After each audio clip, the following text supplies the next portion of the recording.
স্বার্থপর ঘোড়া। একদা একটা ঘোড়া আর একটা গাধা নিয়ে একটি লোক রাস্তা দিয়ে হেঁটে যাচ্ছিল। গাধাটার পিঠে ছিল মস্ত দুটো ভারী বোঝা।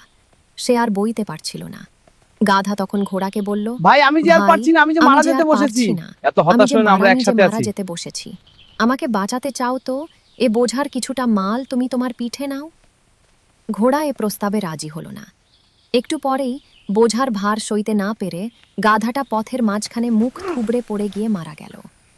লোকটি তখন গাধা যে বোঝা বইছিল তা তো ঘোড়ার পিঠে চাপালই, উপরন্তু মরা গাধার ছাল ছাড়িয়ে সেটাও ঘোড়ার আমার পিঠে দুর্দির জন্য চাপালো। আজ এই দশা হলো। এবার তাহলে বোঝা ভারের এখন চোটে বৈদ্যরাজও ঘোড়া করতে, এখন তার কোকাতে পুরো বোঝা, কোকাতে এমনকি তার করুণ চামড়া পর্যন্ত সুরে আমাকে করতে বিলাপ হচ্ছে। করতে করতে বলতে লাগলো, আমার দুর্মতির জন্যে আজ এই দশা হলো। গাধার বোঝার খানিকটা আমি বইতে রাজি হইনি, তাই এখন তা পুরো বোঝা, এমনকি তার চামড়া পর্যন্ত আমাকে বইতে হচ্ছে।